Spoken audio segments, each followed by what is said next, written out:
Last episode में हमने देखा था कैसे फैंग ने अपने पावर का यूज करके लिंक को फ्रीज कर दिया था। वो कुछ सेकंड के लिए फ्रीज थी, अपने 100 मेंटेलिटी पॉइंट्स को रिकवर कर चुका था। ये देखकर लिंक कहती है तुम मुझे अपने मेंटेलिटी से हराने का ट्राई भी मत करो क्योंकि वो मेरे ऊपर यूजलेस है। जिसपे फैंग बोलता है चिंता मत करो, मुझे उसकी जरूरत नहीं है तुम्हें हराने के लिए। फिर वो मनी मन सोचता है पीक लेवल 3 पर पहुंचने के बाद मेरा हीलिंग बहुत तेजी से हो रहा है, मेरा फ्रैक्चर कुछ ही देर में हील हो चुका है। इधर ओल्ड मैन कहते हैं ये अभी तक ठीक कैसे है। ये सुनकर जी के ग्रैंडफादर बोलते हैं इसका मेंटेलिटी बहुत ज्यादा स्ट्रांग नहीं है मगर ये बहुत ज्यादा फ्लेक्सिबल है। ये पिटने के तुरंत बाद ही अपने आप को हील कर लेता है। पीक लेवल 6 का भी मेंटेलिटी कुछ खास नहीं होता और वो फाइट में उसे यूज नहीं कर पाते हैं। एक बार जब दुश्मन को इस बात का एहसास हो जाता है तब वो उसे कम्प्लीटली डिस्ट्रॉय कर देता है जिसपे वो लोग हील नहीं कर पाएंगे। मास्टर का मेंटेलिटी वीक होने पर अगर कोई उन्हें डिस्ट्रॉय कर दे तो उनकी मौत पक्की है। इधर फैंग मनी मन सोच रहा था मैं अपने मेंटेलिटी का यूज कर रहा हूँ, मतलब ये चीटिंग नहीं है। मैं इस लड़की पे अटैक इसलिए नहीं कर रहा हूँ क्योंकि मैं इसे हर्ट करना चाहता था, बल्कि ये लड़की बहुत ज्यादा स्ट्रांग है और हो सकता है कि वो मुझे मार दे।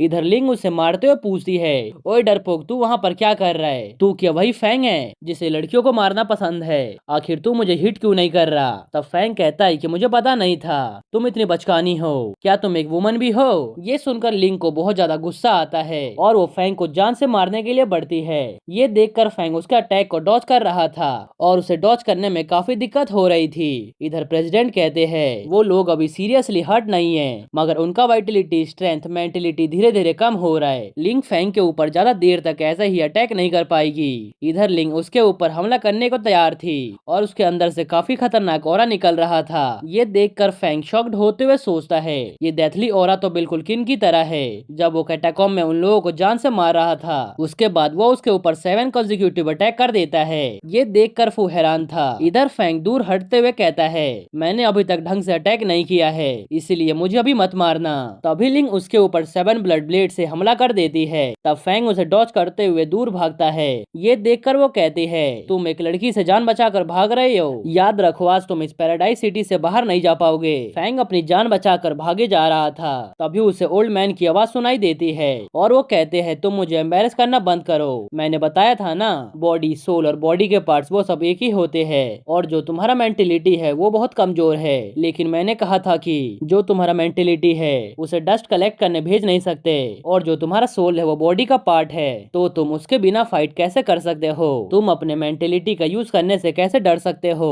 फिर हम देखते हैं वो फिर से 7 कंसेक्यूटिव स्ट्राइक करने के लिए जाता है लेकिन लिंग उसे देखकर बोलती है शट अप, तुम अपना शो ऑफ करना बंद करो, इससे कुछ भी नहीं होने वाला। हम देखते हैं कि फैंग उसके ऊपर स्ट्राइक करता है लेकिन लिंग फिर से बच जाती है। वहाँ पर बोला जा रहा होता है कि उसके पास अब सिर्फ 226 वाइटलिटी पॉइंट्स बचे हैं। फिर वो 90,000 स्पेंड करके 90 और वाइटलिटी पॉइंट्स ऐड कर लेता है जिससे उसके पास टोटल 316 पॉइंट हो जाते हैं। वहीं पे लिंग पर एक और अटैक होता है जिससे उसके मुंह से खून आने लगता है और वो पीछे हटने लगती है। फिर हम देखते हैं कि वो दीवार तोड़ देती है और नीचे गिर जाती है। ये देखकर उसका भाई चिल्लाता है सिस्टर। तब लिंग कहती है तुमने वाकई में 7 स्ट्राइक्स कंप्लीट कर लिया। तब फैंग कहता है मैं तुम्हें पहले ही कह रहा था मैं तुम्हें नहीं मारना चाहता हूँ, हम दोनों की वाइटलिटी खत्म हो चुकी है, अभी भी तुम मुझसे फाइट करना चाहती हो। फिर वो प्रपोज करता है कि अब वो दोनों बिना किसी वेपन के हैंड टू हैंड कॉम्बैट करेंगे। ये सुनकर लिंग गुस्से में कहती है तुमने मुझे इस पॉइंट तक पुश कर दिया, अब मैं तुम्हें कम्प्लीटली डिस्ट्रॉय कर दूंगी। फिर दोनों एक दूसरे को पंच मारते हैं। एक आदमी चिल्ला के कहता है,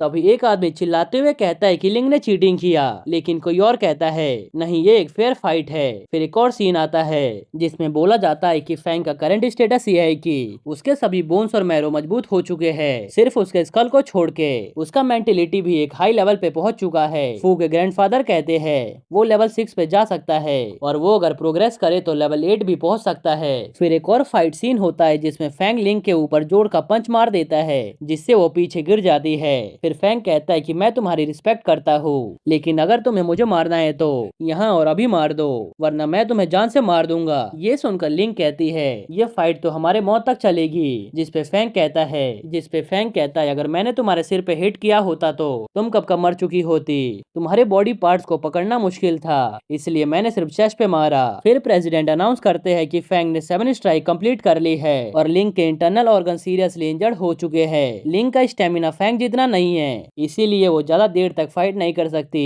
हम देखते हैं कि फाइट अभी भी चल रहा था, जिसमें फैंग फिर से एक और अटैक करता है। ये जो अटैक करके दूर भेज देता है, जहाँ प्रेसिडेंट भी हंसते हुए उसके तरफ आ रहे होते हैं। अब हमें इस फाइट को स्टॉप कर देना चाहिए, ये फाइट अब इनफ है। ये सुनकर लिंग बोलती है, सर मैं इसे हरा सकती हूँ और इसे और ज्यादा लड़ सकती हूँ। जबकि प्रेसिडेंट बोलता है कि ब्रदर फैंग तुम बहुत ज्यादा ब्रिलियंट हो, लेकिन मुझे ये भी लगता है कि तुम रियल लेवल 3 के चैंपियन हो, मगर तुम्हें और ज्यादा आगे बढ़ने के लिए अभी डेथ फाइट के बारे में कुछ सीखना चाहिए। ये सुनकर फैंग सोचता है क्या ये लीडर है? इसका मतलब कि ये दाई बुसान एसोसिएशन का मार्शल आर्टिस्ट का सॉन्ग है जो कि लीडर है। फिर वो बोलता है कि मैं एग्री करता हूँ कि तुम मुझे कंपेयर कर रहे हो एक सोल्जर वगैरह से जो कि मिलिट्री में है, लेकिन तुम मुझे सोल्जर की तरह कंपेयर नहीं कर सकते क्योंकि दोनों का लेवल बहुत अलग है। और मैं तुम्हें बता दूं कि अगर ये रियल डेथ फाइट होती तो मैं 10 से भी ज्यादा बंदों को मार चुका होता। मैं तो इसे ना मार के रिस्पेक्टफुल बन रहा था। फिर फैंग अपने वाइटलिटी को फुली तरह से रिप्लेनिश कर लेता है, जहां हम देख पाते हैं कि सब लोग शॉक्ड होते हैं। ये देखकर वहां के प्रेसिडेंट बोलते हैं ये जो फैंग है इसे डील करना बहुत ही मुश्किल होगा। अगर इसके साथ डील करना है तो इसे जल्दी से जल्दी विन करना पड़ेगा या जल्दी जल्दी हारना पड़ेगा। अगर ये रुका तो इसका जो एनर्जी है वो तुरंत ही रिकवर हो जाएगा और ये डेथ फाइट होता तो मैं इसके ऊपर हैवी अटैक करता। अगर वो एकदम से मार नहीं पाया तो अगले ही पल वो जरूर मर जाएगा। ये जो एनिमी है बहुत ही कठिन होने वाला है। फिर लिंक कहती है कि तुम्हारे जो स्किल्स है उसे तुम मास्टर नहीं किए हो। अगर तुम्हारे पास वाइटलिटी नहीं होता तो तुम मेरे से जीत तक नहीं पाते, लेकिन जब तुम मास्टर बन जाओगे तो तुम्हारा ये जो वाइटलिटी है वो किसी काम का नहीं रहेगा। तुम मेरा वेट करो, जब मैं लेवल 7 तक पहुंच जाऊंगी और जब मैं मास्टर बन जाऊंगी तो तुम्हारा ये एबिलिटी मेरे सामने कुछ भी काम नहीं आएगा। ये सुनकर फैंग बोलता है जब से मैंने मार्शल आर्टिस्ट के जर्नी को स्टार्ट किया है तब से मेरे साथ के बंदे मेरा मुकाबला कर तक नहीं पाए, वो मेरे से नीचे के लेवल पर है। सिस्टर लिंग अगर तुम ट्राई करना चाहती हो तो मैं मास्टर बन के तुम्हारा वेट करूंगा। ये सुनकर लिंग को बहुत ज्यादा गुस्सा आता है और वो वहाँ से अपने साथियों के साथ जाने लगती है, जहाँ पे हम देख पाते हैं कि सब लोग उसी तरफ देख रहे होते हैं। तभी होस्ट बोल रही होती है कि अब हम इस मैच का विनर अनाउंस करने वाले हैं। फिर वो फैंग का हाथ उठाकर बोलती है विनर है फैंग। ये सुनकर सब लोग उसके लिए ताली बजाने लगते हैं। इधर बच्चे आपस में बात कर रहे होते हैं कि फैंग तुम बेस्ट हो, फैंग तो बहुत ज्यादा स्ट्रॉन्ग है, ये मेरे लेवल 3 का चैंपियन है। तभी फैंग के पास उसका दोस्त आकर बोलता है ओह तुमने तो लिंक को हरा दिया। जिसपे फैंग बोलता है कि हाँ वैसे भी वो मेरे लेवल की थी, तुम्हें क्या लगता है मैं अपने लेवल के बंदों से हार जाऊंगा? क्या तुम्हें सही में यही लगता है? वैसे भी मैं उसे हर्ट नहीं करना चाहता था, वरना मैं उसे स्टेज से लात मार के फेंक देता। ये सुनकर फू बोलता है, तब फू बोलता है कि वैसे भी तुमने ऑलमोस्ट वही किया जो उसे बिल्कुल भी पसंद नहीं है। तभी पीछे से उसका नाम जी के ग्रैंडफादर मास्टर शैन बोलते हैं। उन्हें देखकर फू और फैंग दोनों ही ग्रीट करने लगते हैं। फिर हम देखते हैं कि फैंग को देखकर मास्टर शैन स्माइल कर रहे थे। तभी जी फैंग से बोलती है कांग्रेचुलेशन तुम्हारे इस विक्ट्री के लिए।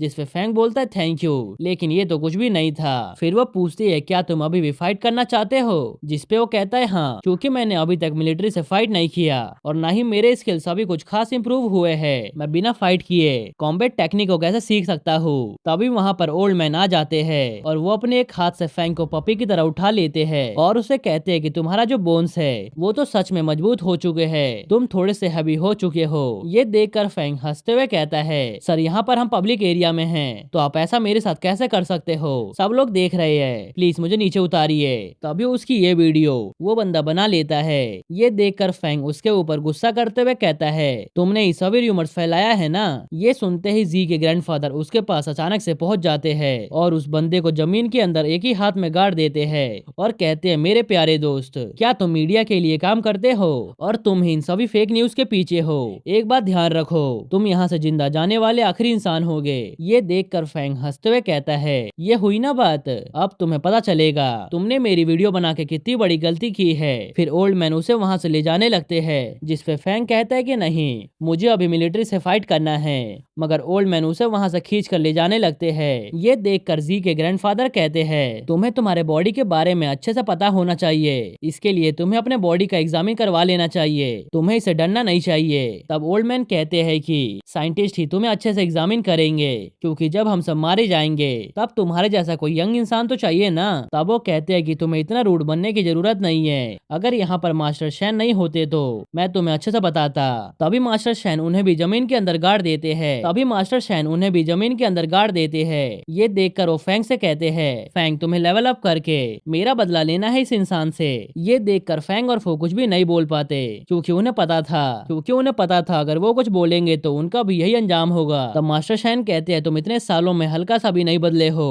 फिर ओल्ड मैन कहते हैं मास्टर शैन हमारे स्कूल के स्टूडेंट बिल्कुल भी कमजोर नहीं है, मगर आपके स्कूल वाले हमारे स्टूडेंट को लेकर जाते हैं। आपको नहीं लगता आपको अपने स्टूडेंट को अच्छे से ट्रेनिंग देनी चाहिए। ये सुनकर मास्टर शैन कहते हैं कि मैं लेट हो रहा हूँ, अब मुझे यहाँ से चलना चाहिए। फिर वो जी को लेकर वहाँ से उड़ जाते हैं। तब वो सोचने लगता है क्या मैं इनविजिबल हूँ, किसी ने मुझे कुछ बोला ही नहीं। फिर ओल्ड मैन भी वहाँ से जाते हुए कहते हैं तुम जाकर एग्जामिन करवाओ, मैं तुम्हारे बाकी के मैचेस नहीं देख पाऊंगा क्योंकि मैं अभी बिजी हूँ। ये सुनकर फैंग उन्हें थैंक्स बोलता है और सोचने लगता है क्या ये सही में लेवल 6 के मार्शल आर्टिस्ट है या सिर्फ दिखावा करते हैं। जिसपे फू कहता है वो लेवल 6 तो है, मगर वो मास्टर के माइंड को रजिस्ट क्यों नहीं कर पाए। तब फैंग हंसते हुए कहता है वो दोनों दोस्त है, इसीलिए हो सकता है वो दोनों ऐसे ही मजाक कर रहे हो। तभी फैंग फोन देखता है जिसमें उसे पता चलता है कि लिंक के साथ जो फाइट वाला वीडियो अपलोड हुआ था उसका शेयर उसे सिर्फ 1 मिलियन मिला। ये देखकर फैंग कुछ ज्यादा खुश नहीं था।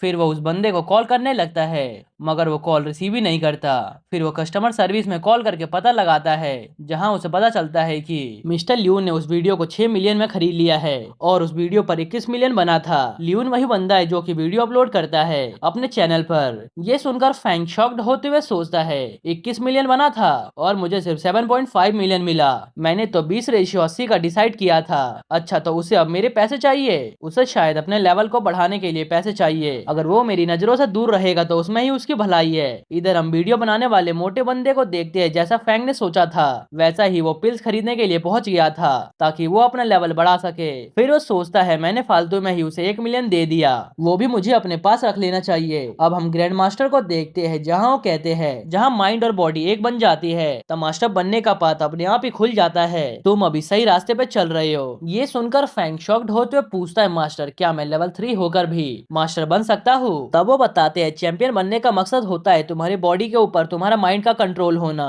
ऐसे ही चलता रहा तो तुम जल्दी लेवल 6 पे पहुंच जाओगे। तुमने एक बात नोटिस किया तुम्हारे चैलेंज को किसी ने अभी तक रिजेक्ट नहीं किया है, वो उल्टा तुम्हारे साथ कोऑपरेट कर रहे हैं। ऐसा इसलिए है क्योंकि वो भी चैंपियन बनना चाहते हैं, ऐसा इसीलिए है क्योंकि वो भी चैंपियन बनना चाहते हैं। तब वो कहता है कि इसमें भी कुछ दिक्कत है मगर सब सही चल रहा है, मगर अभी तो सब सही चल रहा है। तब वो बताते हैं तुम्हारे जो टीचर है उसने भी तुम्हारी तरह ही शॉर्ट रास्ता अपनाया था मगर वो बहुत ज्यादा डिटरमाइन थी, मगर तुम्हें पता है हर कोई चैंपियन तो नहीं बन सकता।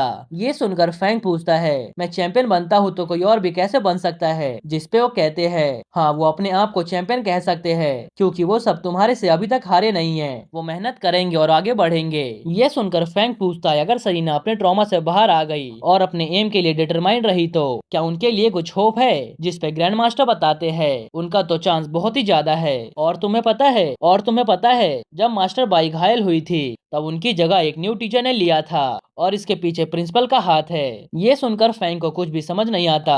फिर वो बताते हैं पहले 4 मास्टर हुआ करते थे मगर तुम्हें पता है अब सिर्फ 3 बचे हुए हैं। प्रिंसिपल और डीन एक दूसरे से बिल्कुल अपोजिट है। डीन चाहते हैं अभी स्टूडेंट लेवल 1 तक जल्द से जल्द पहुंचे और तब तक प्रैक्टिस करे जब तक वो नेक्स्ट लेवल पर नहीं पहुंच जाते। उन स्टूडेंट में जो लास्ट बचेगा वही नेक्स्ट मास्टर बनेगा। मगर प्रिंसिपल का आइडिया पिछले मास्टर की तरह है, पहले जो बंदा स्ट्रॉन्ग है वो फाइट करे और जो वीक है वो उनसे कुछ सीखे और बाद में जाकर फाइट करे। फैंग मैंने तुम्हें इसलिए ऐसा बताया क्योंकि तुम नानजियांग से हो, मगर ये बात किसी को मत बताना।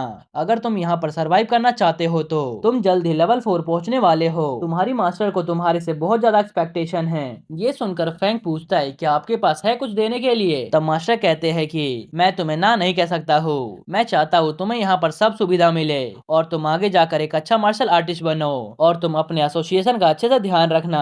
मान लो कभी नानजियांग पर खतरा आया और उसे बचाने के लिए कोई आगे नहीं बढ़ा तब ये तुम्हारी रिस्पॉन्सिबिलिटी बनती है कि तुम आगे बढ़ के उनकी मदद करो। तब फैंग कहता है आपको हल्का वेट करना चाहिए, मुझे पहले आप मास्टर बनने दो उसके बाद ग्रैंड मास्टर। तब वो कहते हैं हेड मास्टर बनना इतना भी आसान नहीं है, तुम्हें इसके लिए लोगों का सपोर्ट चाहिए होता है। अगर तुम लेवल 5 या 6 बन गए तो आसानी से नानजियांग के वाइस प्रेसिडेंट बन सकते हो।